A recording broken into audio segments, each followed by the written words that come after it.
Hello guys, आजच्या लेक्चरमध्ये आपण एक अत्यंत महत्त्वाचा टॉपिक बघतोय, दशविध परीक्षा भाव. तुम्हाला आठवत असेल तर पहिल्या अध्यायामध्ये दशविध पापकर्म होते आणि इथं आहेत दशविध परीक्षा भाव. कन्फ्युजन व्हायचं नाही आहे, एक्झाममध्ये आधी क्वेश्चन व्यवस्थित वाचायचा आहे. दशविध पापकर्म आहे का दशविध परीक्षा भाव आहे? ओके. तर दशविध परीक्षा भाव म्हणजे काय? दश म्हणजे 10 लक्षात आलं तुम्हाला, पण परीक्षा भाव म्हणजे काय? जेव्हा आपल्याकडे रुग्ण येतो तेव्हा त्याची परीक्षा करण्यासाठी आपल्याला हे 10 पॉईंट सांगितलेले आहेत आणि जो चिकित्सक किंवा जो वैद्य या 10 परीक्षा भावानुसार चिकित्सा करतो त्याची चिकित्सा कधीच चुकीची ठरत नाही, नेहमी अचूक चिकित्सा ठरते त्याची. ओके. आता यावर एक आपल्याला श्लोक दिलेला आहे, तो श्लोक सगळ्यांनी पाठ करायचा आहे कारण की अत्यंत महत्त्वाचा श्लोक आहे आणि हा खूप वेळेस खूप ठिकाणी वापरला जाणारा श्लोक आहे. ठीक आहे, बघा श्लोक.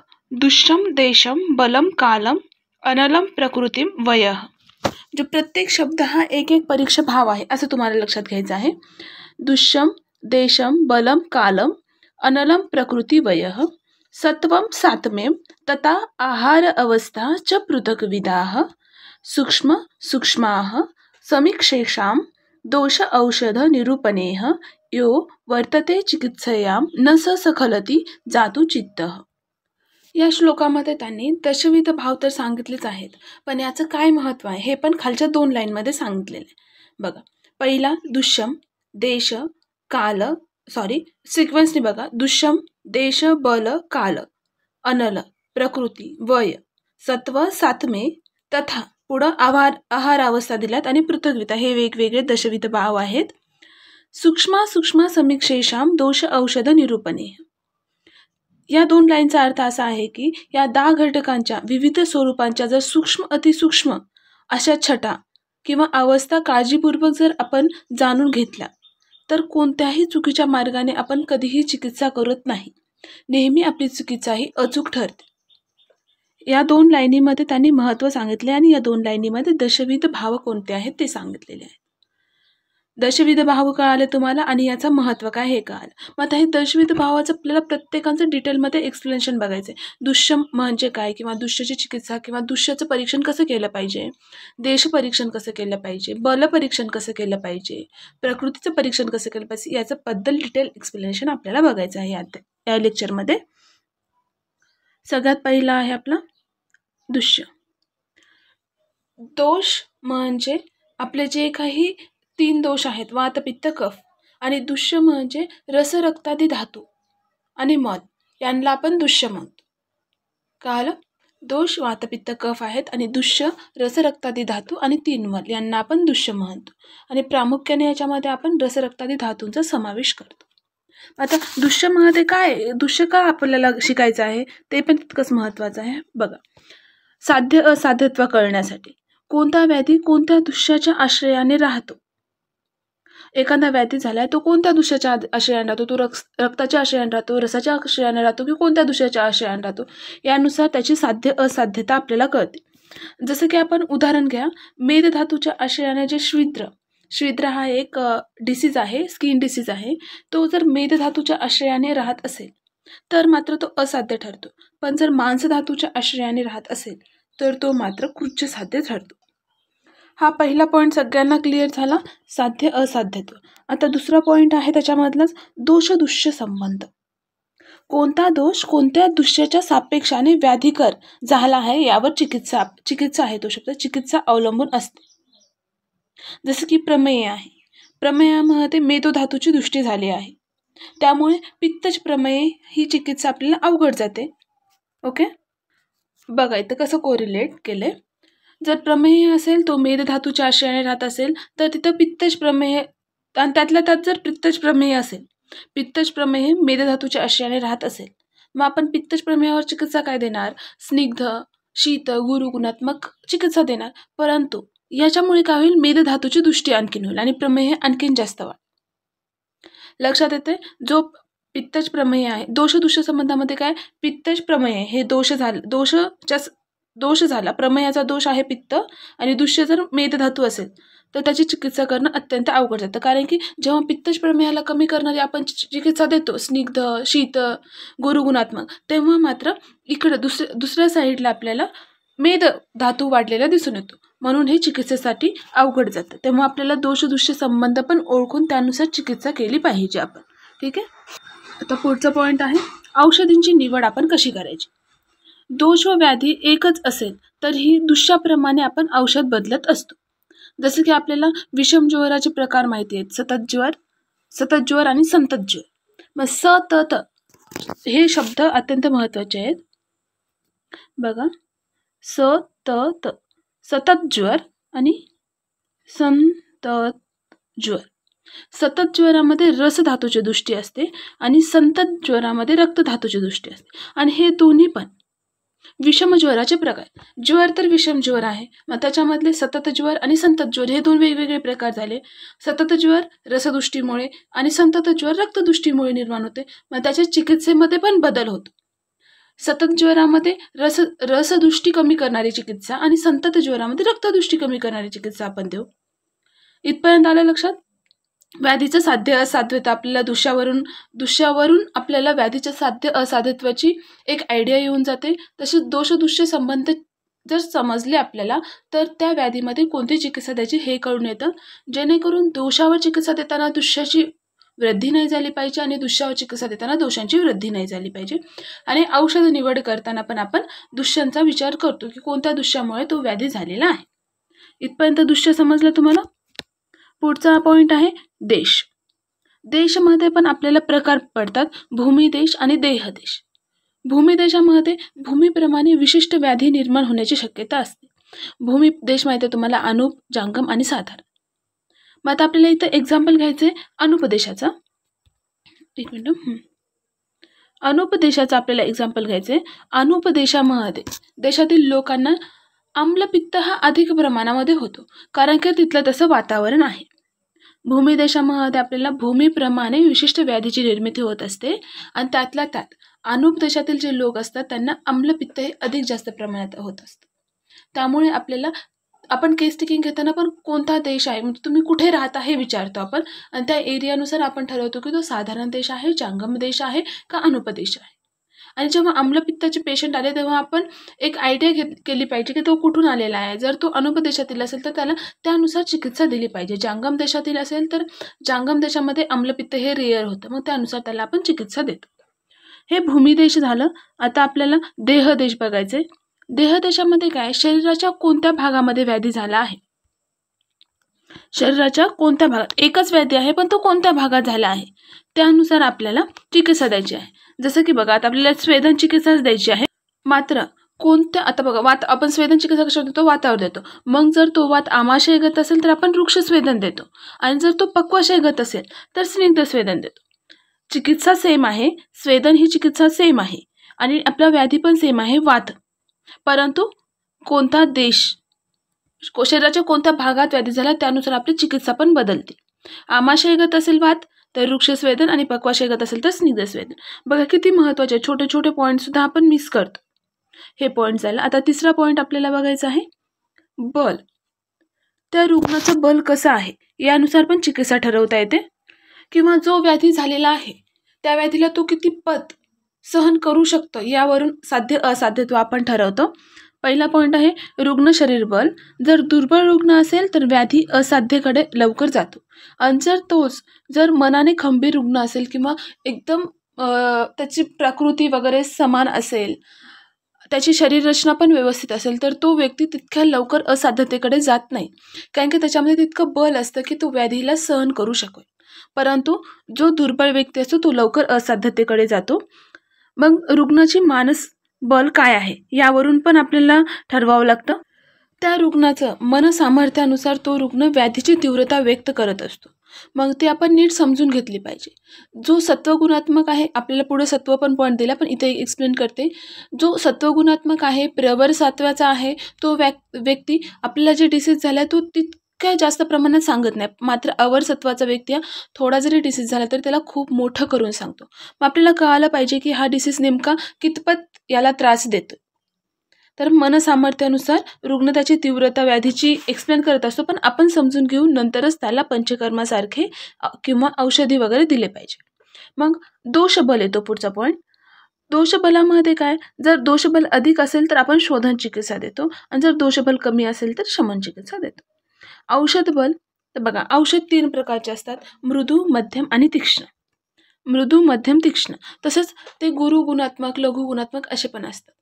तुम्हाला जर आठवत असेल तर चरकांच्या आपण षडवीर्याच्या शताश्रुती अध्यायामध्ये बघितलं होतं. स्वरस, कल्क, श्रुत, शीत, फांट. मग स्वरस सगळ्यात गुरु असतो. ज्याचा अग्नी तीक्ष्ण आहे त्याला आपण स्वरस देतो. जर अग्नी मृदू असेल तर आपण हिमकल्पना वापरतो, शीतकल्पना वापरतो. मग रोगाचा बल कोणता आहे यानुसार आपण औषधी बल पण ठरवत असतो. बघा आता शरीर बल आपल्याला कळलं, शरीर बलावरून आपण मानसबल पण समजून घेतो. मानसबलावरून आपल्याला कळतं की कितपत तीव्रता त्याच्या व्याधीची आहे. त्यानुसार दोषाचे बल समजून घेऊन आपण औषधी बलानुसार चिकित्सा देतो. इथपर्यंत झालं बलाचा पॉईंट. आता चौथा पॉईंट आहे काल. कालामध्ये आपल्याला ऋतूप्रमाणे पण आणि दिवस रात्रीप्रमाणे पण आपल्याला काल ठरवता येतो. मग आता ऋतूप्रमाणे बघा, आपल्याला 6 ऋतू माहिती आहेत. मग त्या ऋतूमध्ये पण वर्षा ऋतूमध्ये तमक श्वास हा डिसीज जास्त प्रमाणात आपल्याला दिसून येतो. तुम्ही जेव्हा एखाद्या वैद्याकडे प्रॅक्टिसला पण जात असाल तेव्हा पण प्रत्येक ऋतूमध्ये एक असं पर्टिक्युलर डिसीजचे पेशंटच येत असतात. जसं की वर्षा ऋतूमध्ये आपल्याला तमक श्वासचे पेशंट खूप जास्त प्रमाणामध्ये आढळतात.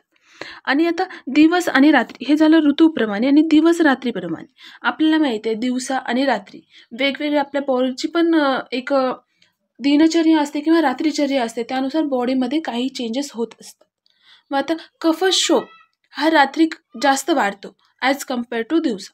तर कारण की दिवसा ही सूर्याची तीव्रता असते म्हणून कुठं ना कुठं वातावरणामध्ये उष्णता असते, रात्री मात्र शीत वातावरण असतं. शीत म्हणजे कफाला प्रकोप करण्यासाठी इझी जाईल, म्हणून कफशोथाचे पेशंट आपल्याला सांगतात की मला रात्री जास्त त्रास होतो दिवसापेक्षा. मग तेव्हा आपण समजून घेतलं पाहिजे की कालानुसार त्याला जे काही त्रास होतोय तो आहे. हे झालं ऋतूप्रमाणे, दिवस किंवा रात्रीप्रमाणे. काही आगंतुक डिसीज असतात. ते आगंतुक डिसीज विशिष्ट तिथीलाच आगंतुक म्हणजे वात, पित्त आणि कफ या दोषाव्यतिरिक्त काही कारणाने उद्भवलेले व्याधी. मग ते विशिष्ट तिथीलाच वाढत असतात. जसं की उन्मादाला एक विशिष्ट कालावधी आहे, त्याच कालावधीमध्ये उन्माद वाढतो किंवा कमी, पण तो आपोआपच होत असतो. जेव्हा तो वाढतो तेव्हा पेशंटला खूप तीव्र वेदना होतात, मात्र तो कमी झाल्यावर त्या वेदना पण कमी होत असतात. हे झालं आपलं कालाबद्दलचं. तर पुढचा पॉईंट आहे 5वा अनल. अनल म्हणजे अग्नी. मग आपल्याला अग्नीचे प्रकार माहिती आहेत, मंद अग्नी, विषम अग्नी, तीक्ष्ण अग्नी. त्यानुसार आपण कोणत्या दोष असेल ते पण बघितलं आपण. विषम अग्नी वाताचा आहे, तीक्ष्ण अग्नी पित्ताचा आहे, मंद अग्नी कफाचा आहे, हे सगळ्यांना माहितीच आहे. मग हे जे अग्नी आहेत त्या अग्निभेदाने आपल्याला प्रकृती कळते आणि त्यानुसार आपण वेगवेगळे औषध योजना करत असतो. अग्निभेदाने एकाच व्याधीमध्ये अनेक औषध दिले जातात. उदाहरणार्थ इथं काय दिलेलं आहे, उरक्षत व्याधी. उरक्षत हा एकच व्याधी आहे, पण जर मंद अग्नीचा पेशंट असेल तर त्याला राक्षारस आणि सुरा देतो आणि तीक्ष्ण अग्नीचा पेशंट असेल तर लाक्षादी सिद्ध दूध त्याला देतो. तर बघ, जर तीक्ष्ण अग्नीच्या पेशंटला लाक्षा आणि सुरा दिलं तर तो लगेच पाचन करतो त्याचं, आणि पाचन केल्यामुळे त्याचे जे आपल्याला रिझल्ट पाहिजे आहेत ते रिझल्ट भेटत नाहीत. म्हणून तीक्ष्ण अग्नीच्या पेशंटमध्ये लाक्षादी सिद्ध दूध देतो. ते थोडंफार गुरु असतं, त्याच्यामुळे पचायला पण वेळ लागतो. एकच व्याधी आहे पण अग्नी बलानुसार पण किती फरक पडतो. आपल्या अशा छोट्या छोट्या गोष्टीसुद्धा बघायला पाहिजे जेव्हा आपण चिकित्सेमध्ये ॲज अ चिकित्सक म्हणून बसतो. आता तुम्ही तीक्ष्ण अग्नीचा पेशंट आहे, त्याला उरक्षत व्याधी आहे, लाक्षा आणि सुरा द्यायचं हे तुम्हाला माहिती आहे, परंतु दिलं तरी 8 दिवसांतर तो पेशंट आला की मला काहीच फरक नाही पडला. तेव्हा आपण ही परीक्षा केली पाहिजे. तेव्हा आपल्याला क्लिक झालं पाहिजे, अरे याचा अग्नी कोणता आहे. खरं तर आपण चिकित्सा पेशंट आल्याबरोबर जे काही आपण त्याचा फॉर्म भरून घेतो किंवा जे काही आपण त्याच्याशी बोलतो त्याच्याहून आपण ओळखून घ्यायला पाहिजे, अग्नीची पण परीक्षा केली पाहिजे. परंतु जर कुठे ना कुठे हे सुटत असेल तर आपण नंतर लक्षात आलं पाहिजे. हे झालं अनल. आता आपल्याला 6वा पॉईंट बघायचं आहे प्रकृती. प्रकृती परीक्षण सगळ्यांना माहिती असेल कसं प्रकृती परीक्षण करायचं, कारण की फर्स्ट इयरला सगळेजण प्रकृती परीक्षण वगैरे शिकलेलेच असतात. मग त्या व्यक्तीच्या प्रकृतीनुसार त्याला कोणतं औषध द्यायचं किंवा कोणतं नाही. आता बघा, पित्तप्रधान प्रकृती आहे त्या व्यक्तीला जर आपण भल्लातक दिलं, पित्तामुळे ऑलरेडी त्याच्यामध्ये तीक्ष्ण उष्ण गुण आहेच आणि त्यामध्ये आणखीन तुम्ही एकदम तीक्ष्ण गुणात्मक भल्लातक देताय, म्हणजे त्याला आणखीन जास्त डिसीज होणार. त्यामुळे प्रकृती परीक्षण अत्यंत महत्त्वाचं आहे. तर उदाहरण बघा, वात प्रकृतीचा जर व्यक्ती असेल त्याला गुल्म होण्याची अधिक शक्यता असते ॲज कम्पेअर टू कफ प्रकृतीचा व्यक्ती आणि पित्त प्रकृतीचा व्यक्ती. आणि पित्त प्रकृतीच्या व्यक्तीमध्ये भल्लातक सहन होत नाही. प्रकृतीनुसार आपल्याला व्याधी आणि चिकित्सा बदलते. येतंय लक्षात? पुढचा 7वा पॉईंट बघूया आपण. वयानुसार पण आपण चिकित्सा देतो, कारण की बालवय, वार्धक्य, तारुण्य यामध्ये प्रत्येक दोषानुसार त्यांचा कोणता दोष अधिक असेल, कोणता दोष कमी झालेला असेल, यानुसार पण आपल्या चिकित्सेमध्ये फरक पडतो. बघ, साध्य असाध्यत्व सांगितलेलं आहे आधी त्यांनी. यामध्ये काय सांगितलं, ग्रहणी ह्या व्याधीचे एक एक्झाम्पल घेतलेलं आहे. ग्रहणी हा व्याधी जर बालकांमध्ये झाला तर तो साध्य असतो, मात्र जर तारुण्यामध्ये आणि वार्धक्यामध्ये झाल्यावर तर तो असाध्याकडेच जातो, परंतु तारुण्यामध्ये झाल्यावर पण तो कष्टाने साध्य होतो. जर तो बालावस्थेत झाला तर तो सुखसाध्य आपल्याला म्हणता येईल. पुढचा आहे मानसिक स्थिती. बालावस्थेमध्ये आपलं मन कसं नाजूक असतं, कमजोर असतं. तारुण अवस्थेमध्ये आपल्याला सगळं समजायला लागतं, म्हणून आपण खंबीरपणे कोणत्याही व्याधीला पुढे जाऊ शकतो. मग जेव्हा तुम्ही पेडियाट्रिककडे जाल तेव्हा ते बघा, ते डॉक्टर्स कसं एकदम प्रेमाने बोलतात, बालकांना एकदम आपलंसं करतात, कारण की त्यांचं मन एकदम नाजूक असतं. आणि आपण घरी सांगतो तेव्हा ते औषध वगैरे नाही घेत, परंतु जेव्हा डॉक्टर सांगतात तेव्हा ते बरोबर औषधी घेतात. इतकाच फरक असतो. आपल्या बोलण्याच्या, आपली लँग्वेज काय आहे ते त्याच्यावर पण सगळं डिपेंड करतं. मग आपण कोणत्या वयाचा पेशंट आहे त्यानुसार आपली लँग्वेज ठेवली पाहिजे. पुढे सत्व म्हणजे सगळ्यात सोपं मन. आपली मानसिक स्थिती कशी आहे बघा. एखादा खंबीर व्यक्ती किंवा मनाने एकदम सुदृढ व्यक्ती असेल तर तो कितीही भयंकर डिसीज होत आहे त्याला एकदम सामोरे जाईल, परंतु जर मनाने जर तो खचलेला असेल तर त्याला छोट्यातला छोटा डिसीज पण खूप मोठा वाटायला लागतो. मग आपल्याला सत्वाचे 2 प्रकार दिलेत, प्रवरसत्व आणि अवरसत्व. प्रवरसत्व म्हणजे काय? प्रवरसत्वाचे व्यक्ती हे व्याधी तीव्र असला तरी ते संपूर्णतः व्यक्त करत नाहीत. त्यांना खूप त्रास होत असला तरी म्हणतात, हा डॉक्टर साहेब थोडाफार त्रास होतोय, काही तेवढं काही नाही आहे पण थोडाफार त्रास होतोय. मग ते आपण समजून घेतलं पाहिजे की हा व्यक्ती कोणत्या सत्वाचा आहे, त्याला कितपत त्रास होत आहे. आणि त्याच अवरसत्वाचा व्यक्ती बघा, थोडा जरी त्रास झाला तरी तो इतकं मोठं करून सांगतो की त्याला खूप मोठा डिसीज आहे. मग आपल्याला काय वाटतं, खूप मोठा डिसीज आहे त्यानुसार आपण चिकित्सा देतो, तितकेच जास्त पॉवरफुल मेडिसिन देतो, परंतु त्याच्या मग आपल्याला आणखीन साईड इफेक्ट दिसायला लागतात. म्हणून आपण हे समजून घेतलं पाहिजे की हा व्यक्ती प्रवरसत्वाचा आहे का अवरसत्वाचा. मग आता हे कसं घ्यायचं? जेव्हा तुम्ही प्रकृती परीक्षण कराल तेव्हा 99.9% कफप्रधान व्यक्ती हे प्रवरसत्वाचे असतात आणि वात प्रकृती प्रधान व्यक्ती हे अवरसत्वाचे असतात. त्यानुसार आपण समजून घ्यायला हवं की हा व्यक्तीचा कितपत डिसीज आणि याला किती त्रास होतोय तो, आणि त्यानुसार आपण तितकीच पॉवरफुल मेडिसिन द्यायची की नाही हे ठरवलं पाहिजे. ओके. तर पुढचा 9वा पॉईंट आपण बघूया. सातवे म्हणजे थोडक्यात काय, जेव्हा आपल्याला एखादा व्याधी होतो तर त्या व्याधीवर कोणतं औषध चांगलं आहे आणि कोणतं चांगलं नाही आहे यावरून आपण ते सात्म्य आहे का असात्म्य आहे हे ठरवत असतो. बघा, असात्म्य सेवनाने शारीरिक व्याधी, असात्म्य जर आहार विहार सेवन केला तर ते व्याधीसाठी अनुकूल ठरेल, व्याधी लवकर होईल. मात्र जर सात्म्य आहार विहार सेवन केला तर आपण लवकर बरे होईल आपल्याला. जसं की आता तुम्हाला आम्लपित्त झालेलं आहे आणि आम्लपित्तामध्ये अनेक तुम्ही विधायी आहार घेताय, म्हणजे ते असात्म्य झाला आणि ते एक प्रकारचं व्याधीला निमंत्रण दिल्यासारखं झालं. मात्र जेव्हा तुम्ही आम्लपित्तामध्ये त्याच्या विरुद्ध गुणात्मक आहार घेताय, औषधी द्रव्य घेताय, तेव्हा मात्र तो व्याधी लवकर बरा होईल. मग या प्रकारे आपल्याला ठरवायचं आहे की सात्म्य कोणतं आणि असात्म्य कोणतं. आता आहार बघा, आहारामध्ये पण सेम आहे. जेव्हा विरुद्ध आहार किंवा ग्राम्य आहार यामुळे शरीरातील व्याधीस अनुकूल होईल, व्याधीला आमंत्रण भेटेल आणि प्रकृती विघात चिकित्सेसाठी औषधयुक्त आहार अतिउपयोगी ठरतो. म्हणजे प्रकृतीनुसार जो आहार विहार आपण घेतो तो चिकित्सेसाठी अत्यंत महत्त्वाचा ठरतो. जसं की आपण पुन्हा एकदा पित्ताचंच उदाहरण घेऊया. पित्त प्रकृती आहे, तुम्हाला पांडू कामला यासारखे डिसीज पण झालेले आहे. पांडू कामला कशामुळे होतं? पित्त प्रकोपामुळे होतं. आणि पित्त प्रकोपामुळे पांडू आणि कामला होऊन तुम्ही पुन्हा पित्त प्रकोपक आहार विहार सेवन ठेवलात, आहार विहार सेवन करत असाल तर ते मात्र आपल्याला खूप घातक ठरणार आहे. आणि जर आपण पित्ताच्या विरुद्ध जे आपल्याला शीत असेल, शीतगुणात्मक आहार सेवन केला किंवा पांडू आणि कामला यावर जे काही शीतद्रव्ये सांगितलेले आहेत ग्रंथामध्ये त्यानुसार सेवन केले तर ते व्याधीसाठी अत्यंत उपयुक्त ठरेल आणि रुग्णही बरा होईल. ओके, इथपर्यंत आपले 10 पॉईंट झालेले आहेत. होप सो सगळ्यांना हे समजले असतील, सगळे 10ला 10 पॉईंट. आपण ह्या लेक्चरमध्ये दशविध परीक्षा भाव बघितलं.